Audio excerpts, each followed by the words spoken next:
Just 90 minutes away from Tokyo, and suddenly it feels like a completely different world. I don't know who else feels this way, but Japan is the only place I actually feel safe walking alone at night. But that's so far from the truth. You have all of this space to shower. Really take it all in and try and make sense that this is my life now. And Japan didn't become my second home, but it became a mirror. ああ、底辺だ底辺だ。外国人どもがよ、日本の派手でもなんでもね、ただの景色や毎日の暮らしを見てボロボロ泣いてやがるんだ。絶景でも温泉でもね、電車の中や夜道やスーパーの牛乳パックでだで。なんでそんなもんで泣くのか、その一部始終とくと見てけや。Controversial opinion on traveling Japan. Its experiences far outweigh its sightseeing. Now, don't get me wrong, the nature and architecture is incredible, but it usually ends up being a battle of the selfie sticks. This isn't a, hey, look at me being a better tourist than you, but rather asking you to consider truly learning about Japanese history, culture, and traditions from those best suited to teach it. And this immersion goes beyond activities. Staying in traditional Japanese lodgings takes your trip up to that next level. My favorite Airbnb was in Kyoto, where the host put so much thought into the rooms. Like these woven shutters portraying a famous Japanese folklore tale of a young girl found in a bamboo stalk who ascended to the moon. What do you prefer? Experience Just 90 minutes away from Tokyo, and suddenly it feels like a completely different world. This is Chiba, and honestly, it blew me away. Our first stop was the Olympic surfing beach. The waves here are crazy, and you can totally see why it was chosen for the games. Then we went to this temple where we tried writing sutras. It was quiet, grounding, and such a different pace compared to Tokyo. I didn't think I'd be into it, but it felt really calming. The countryside is where it really hit me though. Imagine hills covered in rice terraces, little farms, and narrow roads winding through tiny villages. It felt like stepping back in time. We stopped at this tiny workshop and got to make our own traditional fans. And this is the kind of thing you would never find in a guidebook, but so fun to try. And then my favorite part of the day, biking through the back roads. It was just us, the fields, and the sound of cicadas, riding past green hills, stopping at viewpoints, waving at locals. It felt like the most authentic way to experience Japan. And by the time we sat down for lunch, I was starving. It was literally inside someone's home, cooked with vegetables they grew themselves right outside. The food was so fresh, so simple, but honestly one of the best meals I've had in Japan. It didn't feel like a restaurant, it felt like we were part of their どうでこの景色、東京からたった90分で別世界だったよ。だがな、外国人が惚れんのは派手な絶景だけじゃねえんだ。次は奴らが腰を抜かした日本の当たり前すぎる綺麗さよ。कैसे दिखती हैं Japan की train अंदर से। अभी मुझे पूरी train खाली मिल गई है, तो मैंने सोचा क्यों ना मैं इसकी एक छोटी सी वीडियो बना लूं। जापान में हर चीज़ अपने निज़ाम के साथ और अपने उसूल के साथ होती है। यहाँ लोग सिर्फ सफ़र नहीं करते बल्कि दूसरों के सुकून का भी ख्याल रखते हैं। जापान की सारी ट्रेनें ऑटोमेटिक होती हैं और ज़्यादातर जापानी खड़े होकर सफ़र करना पसंद करते हैं। और ये जो मैं अब आपको दिखा रहा हूँ, ये सिर्फ एक सीट नहीं बल्कि इंसानियत की पहचान है। ये जगह उन लोगों के लिए है जो हमारी थोड़ी सी इज्जत के ज्यादा हकदार हैं। बुजुर्गों के लिए, बीमारों के लिए, माजूरों के लिए, इसके अलावा हमला खवातीन के लिए। जापान में अक्सर रात के टाइम पे ट्रेन इस तरह ही खाली होती हैं, लेकिन सुबह सुबह के टाइम फुल भरी हुई होती हैं। इतनी ज्यादा भरी हुई होती हैं कि पाँव रखने की भी जगह नहीं होती है। जापान की सारी train 24 hours. Public toilets here in Japan are pretty crazy. So they probably have like this music option where you can just play music if you're a bit shy. You don't want anyone to hear the splash damage. Let me show you guys real quick. Ready? Obviously, they still have all the classic bidet features with the water and stuff. I also saw this one called wand cleaning, and I'm not too sure what wand cleaning is, but I'm just going to leave that one to imagination for now. Another thing is you can bring your baby in here. They've got these little things for babies. If you want to drop some logs while the little homie watches. Japan's so clean as well. They even have toilet seat cleaners, so you grab a bit of toilet paper, push that onto the paper. Mommy, what happened? Oh, is that correct? No,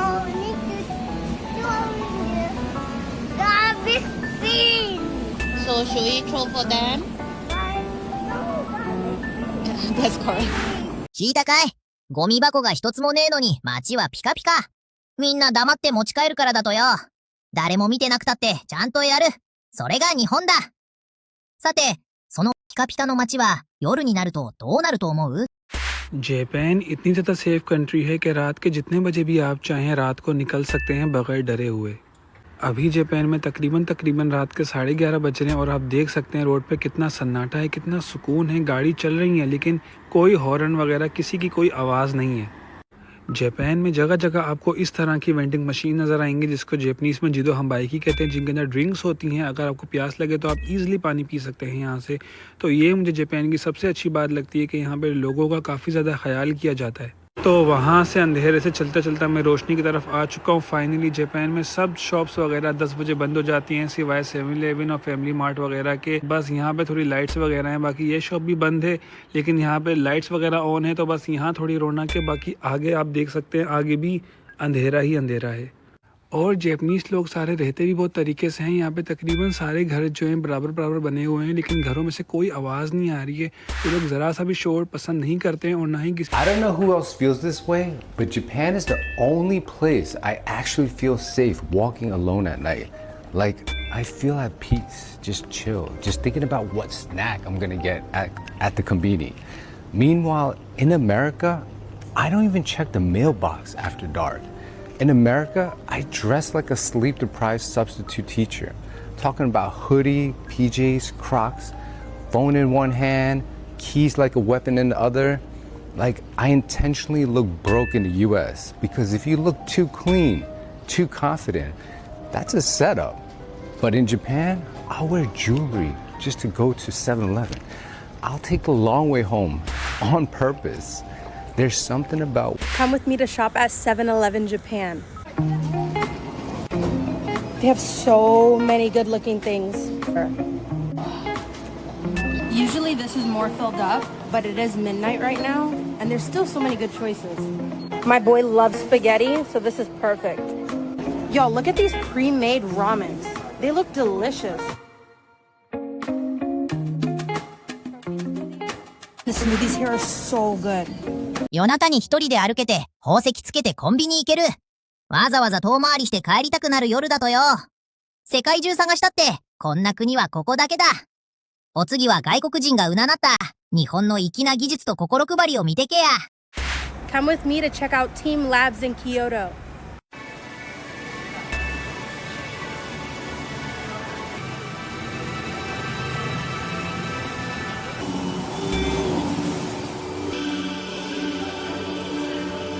You can touch the bubbles, touch the bubbles.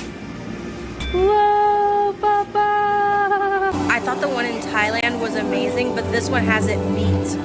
Welcome to Japan's first class bullet train, aka the Grand Class. Right away you'll notice their lush interior, which looks very different to a regular Shinkansen. They've got a red carpet, dim lighting, and large, comfortable reclining seats, but the appearance was just the beginning. I was given this welcome kit with some water and chocolate and also the menu for today's service. There is a Japanese or a Western light meal provided, and I chose the Japanese meal, which was prepared by a famous chef using seasonal ingredients, and it was actually really tasty. This is a service that's only offered on a few of the bullet trains offered by JR East, so if you would like to book a ticket, you can do so via their website. I've also made a whole video about it on my YouTube channel, so go and check it out. Japan's turning around! This is the coolest thing at Japan Cinema. It's this tray that slots into cup holders, even at waiting area. It is super handy for bringing your yummy snacks. It works as a table for your snacks and can swivel too. So when people needed to pass through, you just swivel towards you. 新幹線でフルコース、映画館には回るカップ置き。いやはや芸がこもけや。だがな、日本の本当の凄みはそこじゃねえ。目にも止まらねえ、さりげねえ優しさよ。これが最後に外国人をボロ泣きさせるんだ。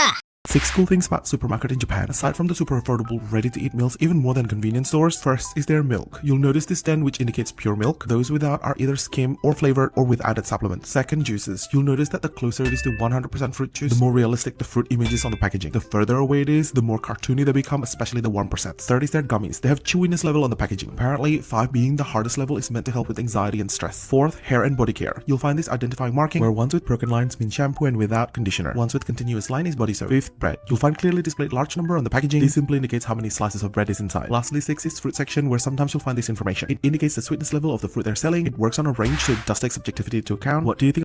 Japan की roads इतनी smooth और इतनी perfect क्यों होती हैं? आज आपको Japan के रोड कंस्ट्रक्शन का असली सिस्टम दिखाता हूँ। ये सीन जापान का है जहाँ रोड रिपेयरिंग का काम चल रहा है, लेकिन सबसे इंटरेस्टिंग बात यह है कि यहाँ का सिस्टम बहुत फास्ट और हर काम बहुत ऑर्गेनाइज तरीके से किया जाता है। ना यहाँ पर रोड को बंद किया जाता है और ना ही ट्रैफिक को डिस्टर्ब किया जाता है, बल्कि हर काम बहुत ज्यादा सेफ्टी के साथ किया जाता है। मशीन्स, वर्कर और टाइमिंग सब परफेक्ट कोऑर्डिनेशन में काम करते हैं। रोड रिपेयरिंग का काम हो या कोई भी कंस्ट्रक्शन का काम हो, ऐसे कामों की जापान में सैलरी बहुत ज्यादा होती है और इसके अलावा ये काम आसान नहीं होते, ये काम मुश्किल होते हैं, लेकिन पैसे ज्यादा होने की वजह से जापानी ज्यादातर ऐसे कामों को ही प्रीफर करते हैं। आपको Japan 牛乳パックの切れ込み一つに目の見えねえ人への心遣い、道路工事まで職人技だ。こういう誰も気づかねえ優しさがよ、積もり積もって国の形になる。最後は日本が外国人に教えた生き方の話だ。I said it once, and I'll say it again. Making your own chopsticks is the perfect souvenir from Japan. Klook invited us to join a chopstick making workshop in Asakusa. That just opened. This actually wasn't my first time making chopsticks, but here's how it works. First, you choose your wood, then you shape the chopsticks by hand. Low-key, it's more exhausting than it looks, but I did my best. After that, you sand them until they're perfectly smooth, and at the end, you can even engrave a design. I chose cat, obviously. Then comes the finishing touch. A coat of oil, and just like that, your very own handmade chopsticks are ready. One of my favorite things about Japan has to be the shower room. In the US and honestly most countries, the toilet and the shower are in the same room. But every home that I've stayed here in Japan has a private shower room. And then the toilet, of course, is in a different space. This is it. And they usually have both a bathtub and a shower. And the coolest part is that the entire floor is meant to get wet. I've seen some videos where people just assume that this is a shower holder and that you're supposed to hold the hose in here, but that's so far from the truth. You have all of this space to shower. But what's so cool is that they have this. If you wash your clothes, you can also put them in here, hang them on this rack, and turn on this dry feature if you didn't want to go put them outside to dry. Then of course they have a separate toilet room, usually with a bidet and all those fancy features that Japan is known for. It even has a heated seat.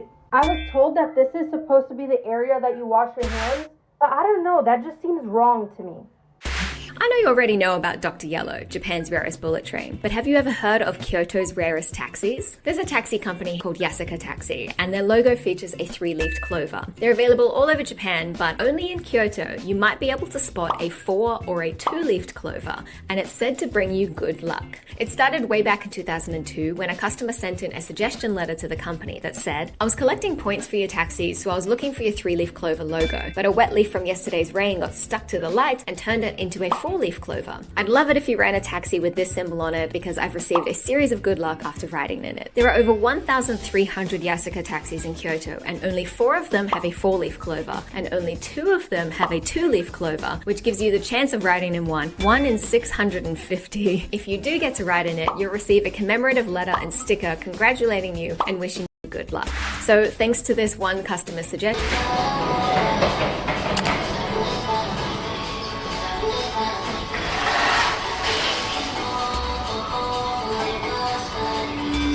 I'm not lying when I say that this is an everyday tradition. I just sit here, really take it all in, and try and make sense that this is my life now.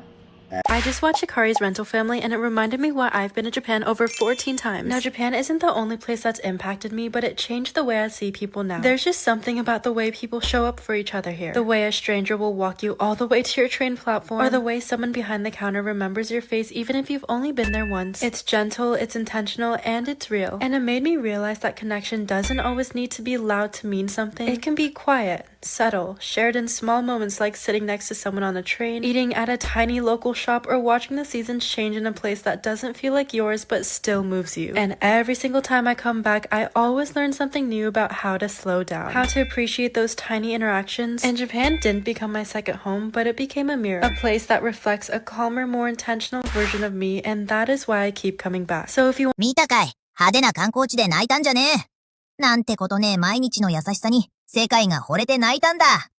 最初のお兄さんが言ってたろ、観光より体験が勝るってな。そして14回も日本に通うお姉さんは立ち止まることを教わったとよ。電車も夜道も牛乳パックも全部日本の宝だ。お前さんの足元にある当たり前、ありゃ世界が泣くほどの宝なんだぜ。じゃあな、また会おう。